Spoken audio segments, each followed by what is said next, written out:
Maximize Business Value podcast. This podcast is brought to you by Mastery Partners, where our mission is to equip business owners to maximize business value so they can transition their business on their terms.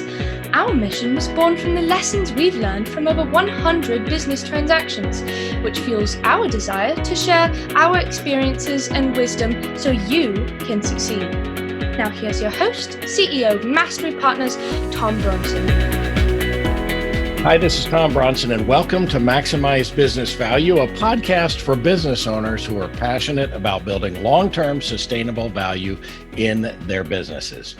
In this episode, I'd like to welcome back our guest, Susan Steinbrecher, president of Steinbrecher Associates.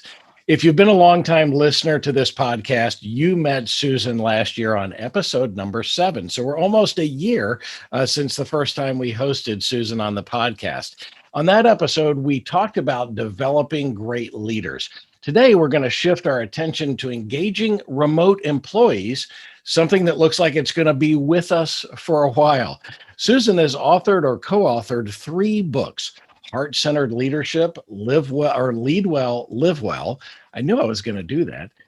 Kinshow, A Modern Awakening, Investigating Change in an Era of Global Renewal, and Meaningful Alignment, Mastering Emotionally Intelligent Interactions at Work and in Life. You can find those on her website, on Amazon, or there'll be a link to them in our blog post this week. So welcome back to Maximize Business Value, Susan. Oh, thank you so much, Tom. It's my pleasure to be back with you. I always enjoy our time together.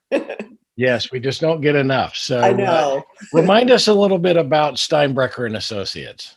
Yes, thank you. So I formed Steinbrecher Associates in 1992, which I can hardly believe. This is our 29th year of being in business. That's crazy as I even say that. And we specialize in leadership development. So what does that look like? We customize leadership solutions. We provide executive coaching services. We'll facilitate offsite strategic planning, team building types of sessions for leaders. And then, as you mentioned, I've co-authored or authored 3 books, and so I speak on that. So anything around the leadership development space that really helps our leaders be the best they can possibly be, both personally and professionally. Yeah, tell us a little bit about by the way, 29 years. That's amazing. You formed the company when you were 7? Thank you. I'll take it. What was your background and why did you start Steinbrecher 29 years ago? Yeah, so I think it's kind of like a lot of people. There was that sort of pivotal point in their life where I was working for an organization, and it was one of those situations where they said, "Well, we're going to move our headquarters to another city."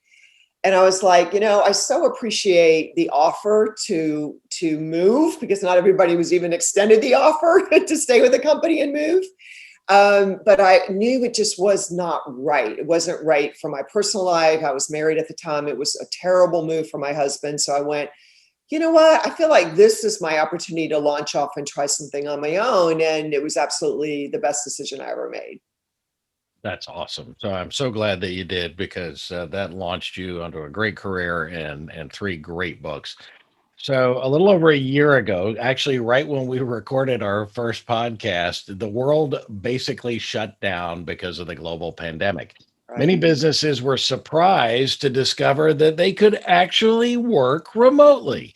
And some have, some of them have even declared that this is the way that they're going to work into the future. So, Susan, do business owners really need to rethink the way they engage with their employees, or can they just maintain the status quo and be the way they have always been? No, they're going to need to rethink because the reality is there's things that have certainly worked. There has been productivity. Some things have, business has gotten accomplished. Completely understand that. But there's a lot of things that have not worked. So number one, it's just not the same. I think everybody would agree being in person with somebody or around somebody is different than viewing somebody through a screen. It's better, that they're on video, at least be on video, for heaven's sakes. No audio only kind of stuff going on. But it's just not the same. And you lose the benefit of just walking down the hall and saying good morning and connecting that way. You lose the benefit of somebody, a leader being able to read the body language of their associate to kind of figure out what's going on with them. What kind of day are they having so far? So all of that is missed in this virtual space. So you absolutely have to strategize as a leader. How am I going to keep this team engaged? And how am I going to keep productivity up, while making sure that these individuals are staying healthy? And that's a whole nother issue we're recognizing is really concerning. Yeah, we had a podcast a couple of weeks ago on wellness in the workplace and working remotely, and that doesn't. We're social animals. We are built Right. for that interaction, and while we've discovered that we can work like this, it is sometimes difficult. I was just having a conversation with someone early this morning who said they really just miss being in the office. They work remotely and Yes. they've got a great gig. They work from home. They're paid well, but they just miss interacting with people. So what are you hearing from your clients regarding the challenges of everyone working from home? Yeah, thank you for that. Well, first of all, I will also share from talking to a lot of my clients, and I have very large clients. These are Fortune 500 mainly, and I coach a lot of C-suite level or maybe one level below. So I'm really hearing from the horse's mouth where they are, and almost every one of them has declared there will be a hybrid system, as they call it. And the hybrid specific numbers I'm hearing almost from 100% of them is a 60-40 mix. 40% in person, 60%, remote. And so what they're struggling with is how to best do that, since they're making that decision. That's going to happen. And so some want a lot of structure around that. Okay, well, if the 60% that is going to be, or the 40% that's going to be in home or in office rather, we want that to be Monday, Wednesday, and Friday, or whatever that looks like. Others don't want the structure at all. And then some, they're discovering that when they try to put a structure to it, which makes the leader more comfortable, frankly, the associates are really pushing back. So I think what needs to happen is leaders need to sit down with, take a core group of their A players. They know the ones that are responsible, the ones that are really being productive, the ones that are really being efficient, and do a mini little focus group or a number of those and say, listen, we've decided to go this hybrid approach, but ultimately we've got to get work done. We need your help in the best way to structure this.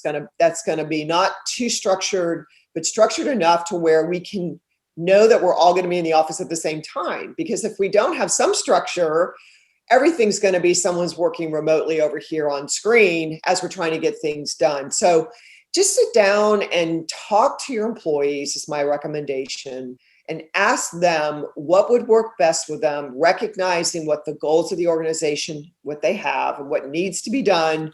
How would they best go about, supporting that? So that's my recommendation, is that talk to your people around what's the best way to do this. Talk to your people? Oh my What a goodness. concept. What a surprising concept, especially coming from you, right? I know. The 60-40, I'm intrigued by that whole 60-40, 40 in the workplace, 60 for remotely. Is that driven by our businesses starting to feel like they need to, if people are coming back, that they need to kind of cull the herd, that they don't want everybody back at once because of being together? Or is it that they're just feeling like, well, I think we can actually do our job with 60-40? I'm curious about the driver behind that percentage. It Yeah. makes sense, but I wonder if it's just trying to keep people more distanced. No, I think it's an outcry from a lot of employees. A lot of them love working from home. But a lot don't, right? This is where, again, they're trying to, it's not worked for everybody, but it certainly has worked for many. So this is where they're going, all right, we're going to meet this halfway. We get the benefit of getting out of the 2-hour commute every day. We get the benefit of you actually getting more work done, potentially less distraction of people walking into your office every 5 minutes, interrupting you. So we want to be able to leverage that, and we want to be able to help your commute and everything else. So we're going to honor that, because we have frankly found we can get work done. However, we all are also all suffering from the lack of connection, and we feel like we're stalling out in some places. I had one leader said, you know what, it worked really well last year. It's beginning to not work now.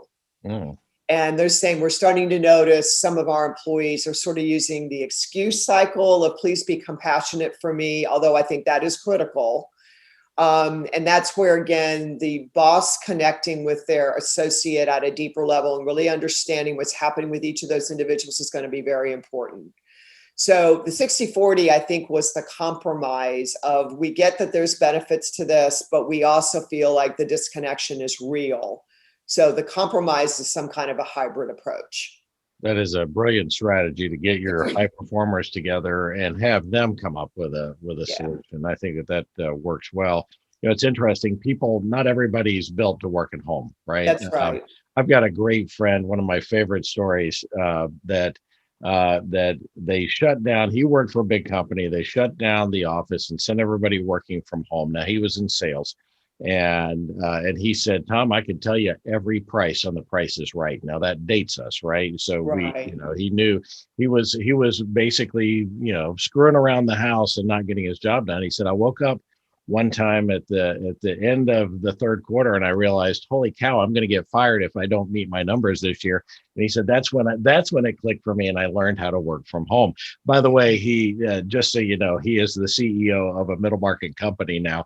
And it does work remotely, but it does take some getting used to. And so I think we've had a lot of talk about how employees are kind of handling this, but we don't really talk a lot about the managers and kind of the impact on them regarding the necessity of working at home. So talk a little bit about kind of both the impact of the employee and the manager.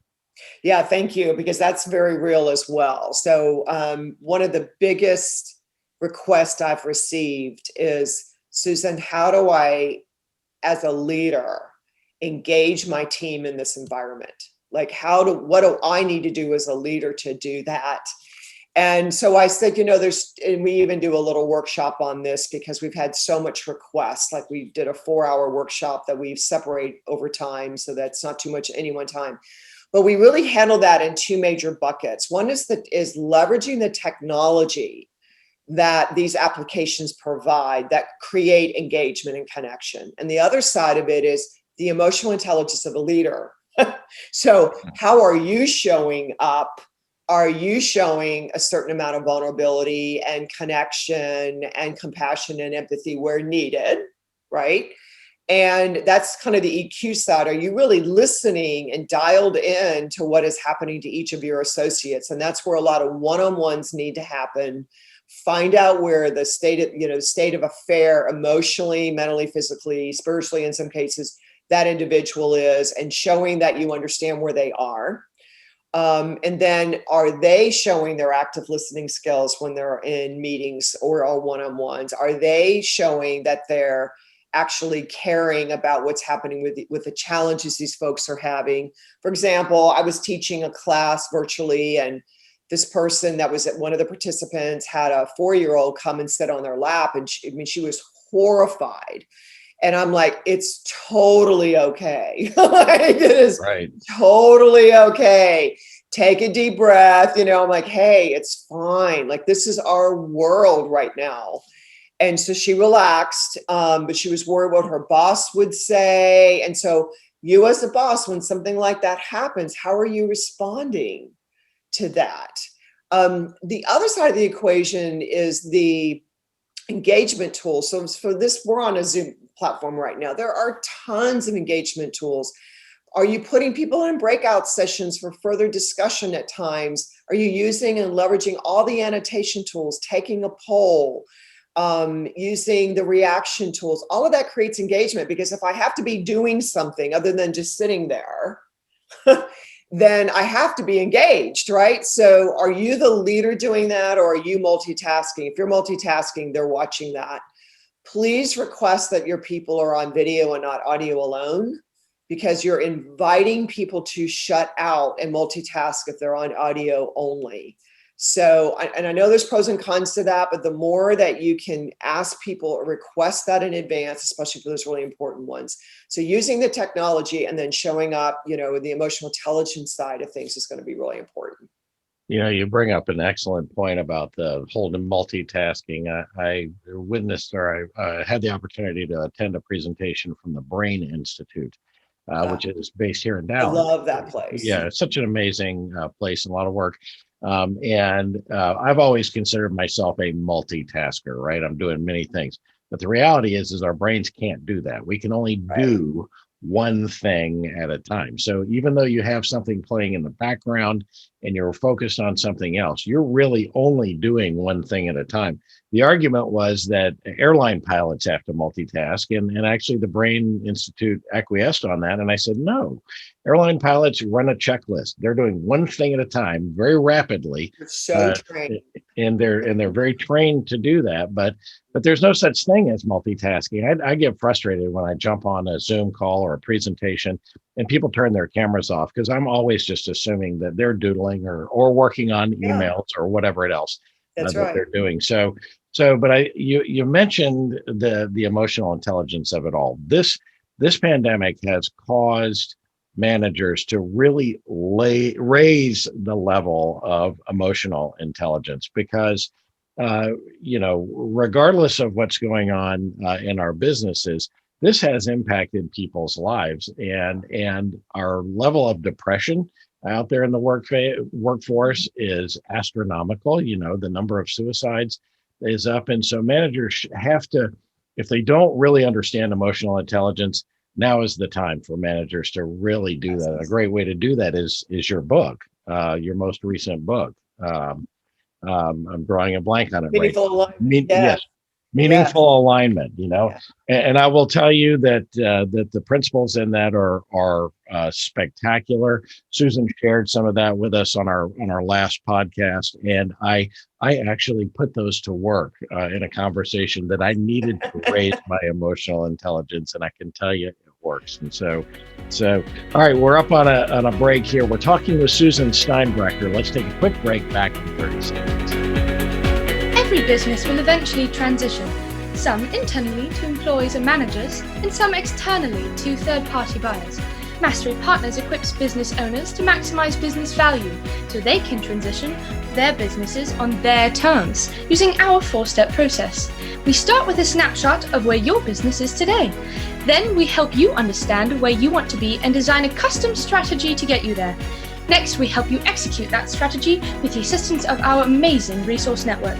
And ultimately, you'll be able to transition your business on your terms. What are you waiting for? More time? More revenue?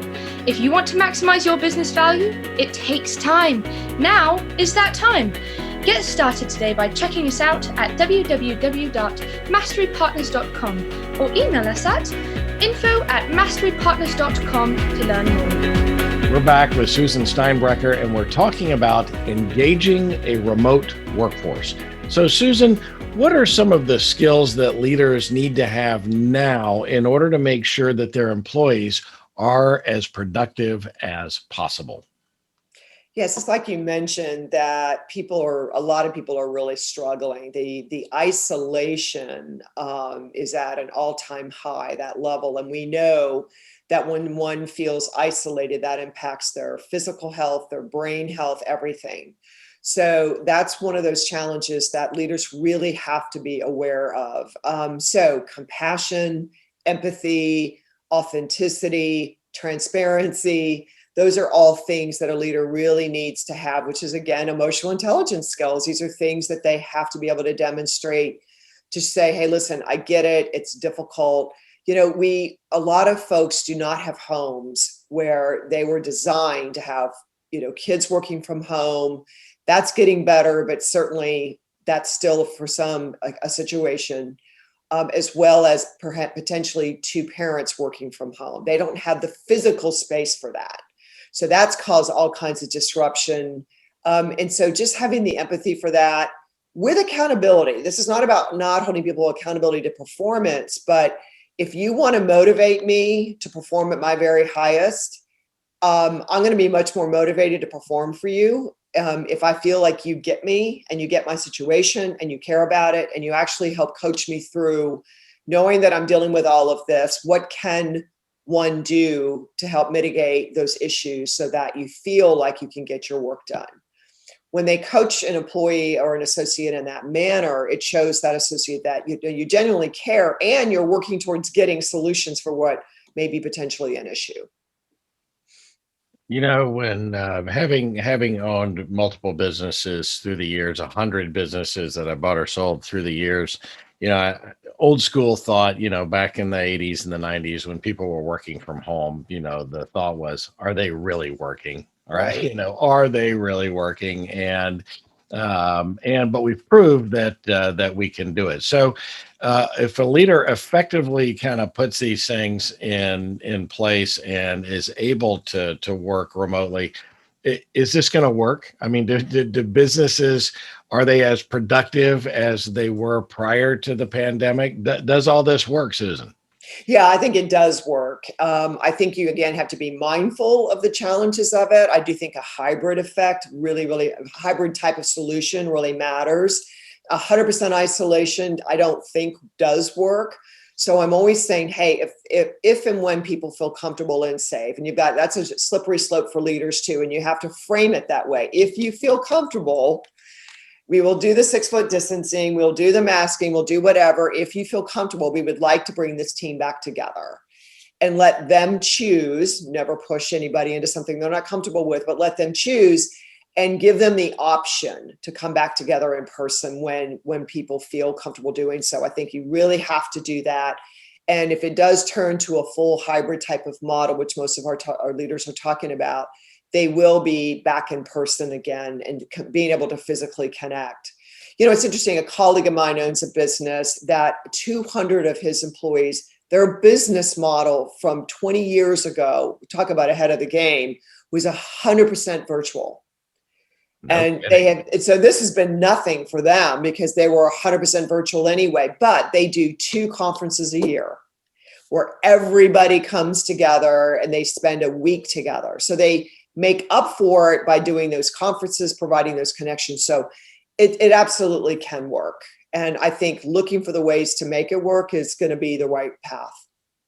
I think it's about being creative and thinking a little differently and looking for resources. I've got a client, same situation, that has worked for 20 years, 100% remote. When I started working with them, they're a sizable company and in a number of different countries, in fact, but they use all of the technology to keep people on the same page and routine meetings and all hands on deck meetings, which is challenging when you've got a bunch of people in the United States and a bunch of people in the Philippines, right? Yes, time zones.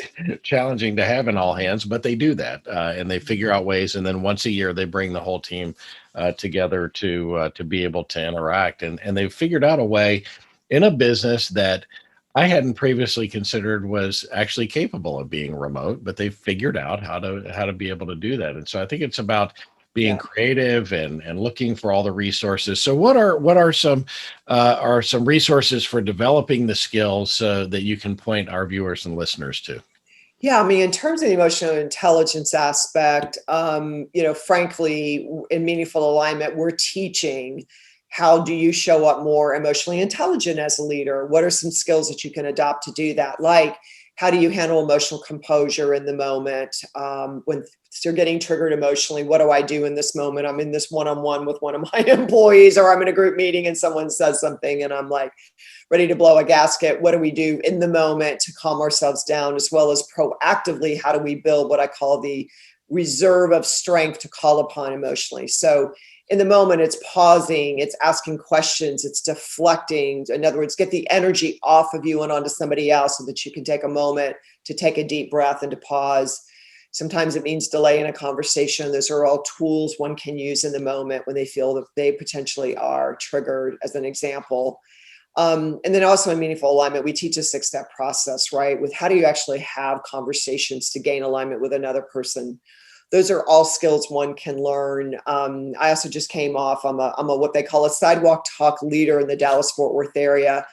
We get out on the streets, we pull up chairs, anybody walking by can sit down and be listened to. The whole purpose of it is people want to be listened to. You do not offer advice. And so there's some very deep level of listening training I've gone through called HEAR. It's fabulous. It's the most amazing thing I've ever done. But you go through additional listening training to be able to do something like that, as you might imagine. So Sidewalk Talk is an organization that's all All About That is another great resource for people to learn some skills of how to do this more effectively. Wow. Oh, sorry. I lost my train of thought. I was lost in what you were saying. I was listening so intently. Good for you. That's wow. That is a lost art. Listening is a lost art, and most, I don't want to go down this rabbit hole, but most people think that the job of a salesperson is to talk. The job of a salesperson is to listen, to ask great questions and to listen. So yeah, there are all kinds of tools to be able to be able to do that. So how does kind of rethinking the way we engage with our remote employees build long-term value of a business? Well, right now, certainly some of my clients, which is kind of interesting, we've gone, full one end of the spectrum to the other. Now they're all scrambling to find talent. So, it's crazy. And here we were like, the unemployment was so high, and now they're all scrambling to find talent, especially in the hospitality industry, which is my background. So I'm hearing restaurants literally now close their door because they can't staff it. Before, they were closing their doors because of the pandemic. So it's crazy. But I would say if you want turned on, tapped in, emotionally connected, highly motivated employees, all the things we've talked about today helps create that. So making sure that you are connected to your people, that you're understanding where they are, where they now feel motivated to perform the very highest for you, is going to be really important in keeping them with you, because they're going to leave if they feel that they're not cared for, listened to, understand, empathized with. And so when you talk about productivity, you're not going to meet goals if you're losing your best people. So keeping your best people, making sure you're retaining them by meeting them where they are and working through what challenges there might be, certainly impacts productivity and therefore impacts business performance. That is amazing. It's almost a similar answer to what I got a couple of weeks ago on our podcast with Rick Robinson. He was talking about leadership development, and he made a comment that I'd never heard before, but it's one of those quotes. I like quotes and things that I can ponder. It said, "Culture is your only sustainable competitive advantage." Yeah, it really is, because brick and mortar can be reproduced. That's it. And so what you're talking about here is creating a culture that will attract the right people and will ultimately build value. So, Yeah. Wow, you're just singing my song here. I love it. So let's get to the last question here, the last business question. And we've asked you this before, so I'll be interested to hear what you say today. The podcast is all about maximizing business value. We've talked about all kinds of things today, but what is the one most important thing you recommend business owners do to build long-term sustainable value in their business? Yeah, I think honestly, it's invest in yourself as a leader, because no one ever is perfect. And the more you're willing, Heart Center Leadership Principle 1 is called Know Thyself. The more that you can look in the mirror and own how you show up and take personal accountability and responsibility for that, the good, the bad, and the ugly, the bigger and stronger leader you're going to be, number one. And then secondarily, invest in your people, especially millennials and the generation coming next, entering the workforce, digital natives, or Gen Z, they're sometimes called. They are all about development.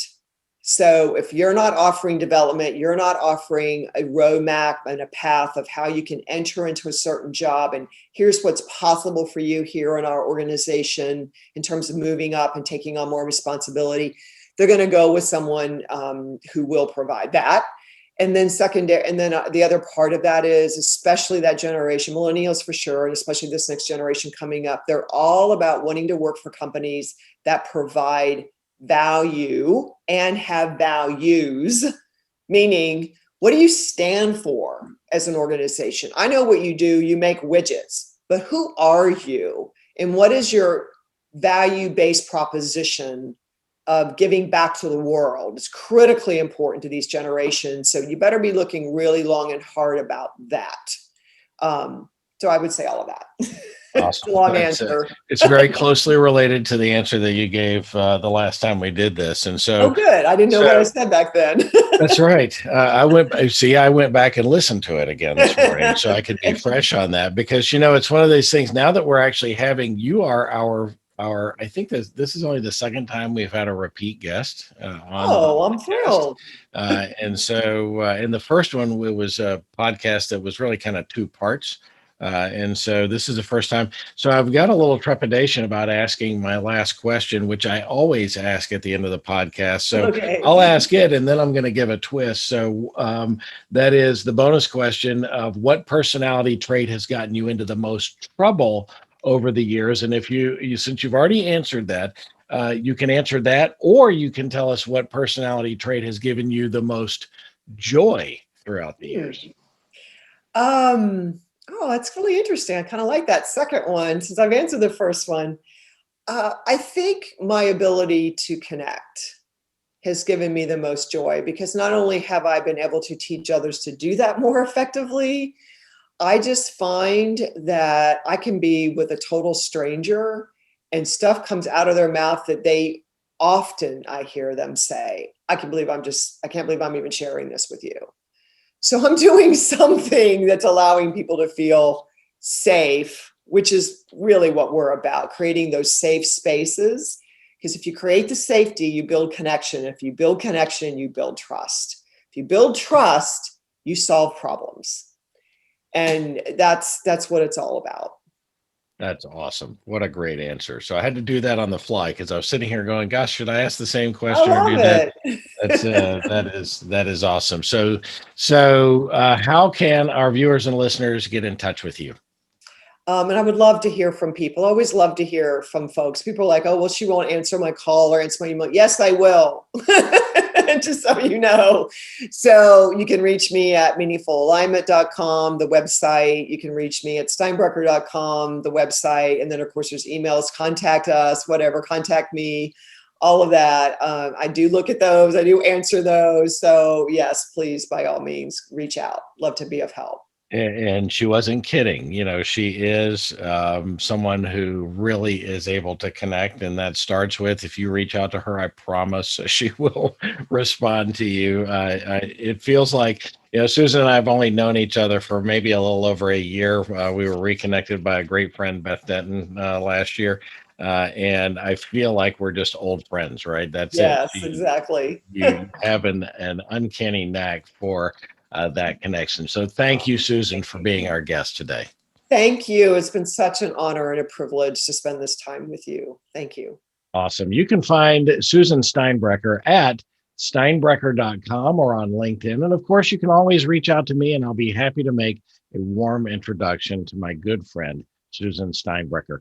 By the way, we're going to have Susan back again later this year, an unprecedented third time to talk about her first book, Heart-Centered Leadership, Lead Well, Live Well. Be on the lookout for that podcast later this year. This is the Maximize Business Value podcast, where we give practical advice to business owners on how to build long-term sustainable value in their businesses. Be sure to tune in each week and subscribe wherever you found this podcast. And by the way, if you're like me and a voracious note taker while you listen to podcasts and books, we make that easier because we post a complete transcript of every podcast right on our website, masterypartners.com. So until next time, I'm Tom Bronson, reminding you to develop a plan to engage your remote employees while you maximize business value.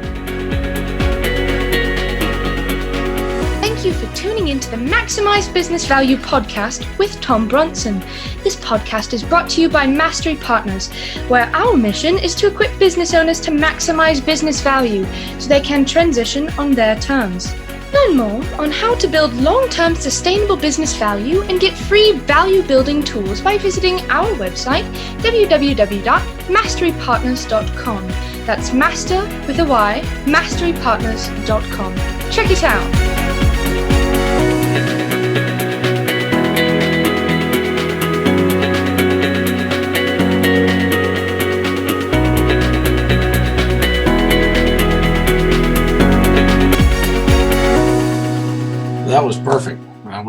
changes on that.